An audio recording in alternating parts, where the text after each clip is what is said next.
Hello అండి, welcome to my channel. నేను మీ శోభ. మన ఛానల్లో ఇప్పుడు మన నెల్లూరు స్టైల్లో ఆకుకూర పుల్లకూర ఎలా తయారు చేయాలో నేనైతే మీకు చూపిస్తానండి. అంటే నేను ఏ విధంగా తయారు చేస్తానో చూపిస్తాను. మా అమ్మ వాళ్ళు నాకు ఏ విధంగా నేర్పించారో అదేవిధంగా నేను ఎప్పుడు తయారు చేసుకుంటాను. అయితే మాత్రం చాలా సూపర్గా టేస్టీగా అయితే వస్తుంది.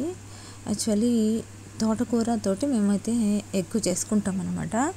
చిరాకు అంటే పప్పులో వేసుకుంటాము, కానీ తోటకూర అయితే నాకు మార్కెట్లో దొరకలేదు. అందువల్ల నేను చిరాకు అయితే తీసుకున్నాను.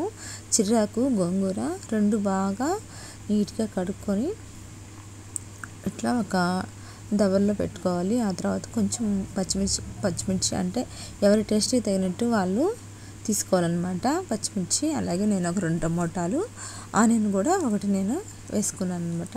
ఇవన్నీ వాటర్లో బాగా నీట్గా కడుక్కొని దబర్లో అయితే వేసుకోవడమేనండి. ఆ తర్వాత కొంచెం ఆకుకూర ఉడకడానికి కొంచెము 1 గ్లాస్ వాటర్ యాడ్ చేసుకుంటే సరిపోతుంది. చూడండి, మొత్తము వేసుకున్నాం కదా. ఇప్పుడు కొంచెము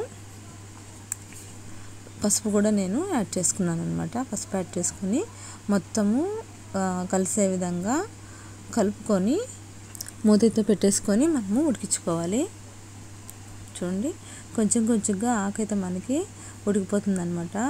ఈ విధంగా ఉడికిన తర్వాత పప్పు గుత్తి తీసుకొని వాటిలో ఉన్న వాటర్ అంతా మనము వార్చుకోవాలి. పక్కన తీసుకొని వేరే దాంట్లో బాగా పప్పు గుత్తితోటి కొంచెం కల్లుప్పు వేసుకొని ఇలా నేను బాగా రుబ్బుకుంటున్నాను. బాగా మెత్తగా అయిపోయిన తర్వాత పక్కన పెట్టుకొని మనము పోపు అయితే వేసుకోవడమేనండి. అంతే, ఎంతో సింపుల్గా ఆరోగ్యానికి మంచిదైన ఆకుకూర పుల్లకూర మనకైతే రెడీ అయిపోతుంది. పోపు కోసం ఆయిల్ అయితే నేను యాడ్ చేసుకున్నాను. ఆయిల్ హీట్ అయిన తర్వాత కొంచెం ఆవాలు, జీలకర్ర కూడా యాడ్ చేసుకుంటున్నాను అనమాట. ఆవాలు జీలకర్ర బాగా వేగిన తర్వాత ఆనియన్స్ ఒకటి, చిన్న ఆనియన్ ఒకటి తీసుకున్నాను, సన్నగా కట్ చేసుకొని వేసుకున్నాను.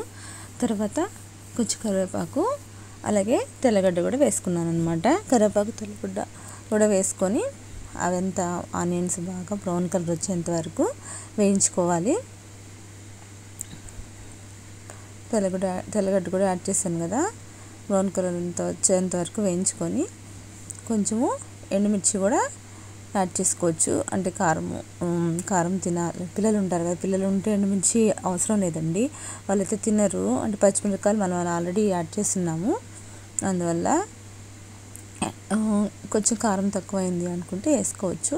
ఇప్పుడు ఈ పోపులో మనం రుబ్బి పెట్టుకున్న ఆకుకూర మిశ్రమం ఏదైతే ఉందో దాన్ని వేసుకోవడమే. ఆ తర్వాత మూత పెట్టుకొని మొత్తం కలుపుకున్న తర్వాత మూత పెట్టుకొని ఒక 5 మినిట్స్ సిమ్లో పెట్టుకొని ఉడికించుకుంటే ఎంత కమ్మనైనా ఆకుకూర పుల్లకూర మనకైతే రెడీ అయిపోయింది. సరే అండి, మరొక వీడియోస్తో ముందుకైతే వచ్చేస్తాను. వీడియో నచ్చితే లైక్ చేయండి, షేర్ చేయండి, సబ్స్క్రైబ్ చేసుకోవడం మర్చిపోవద్దు. ఇంతవరకు మనం చూస్తున్న అలాగే సబ్స్క్రైబ్ చేసుకున్న ప్రతి ఒక్కరికి హార్ట్ఫుల్గా thank you for watching. Bye.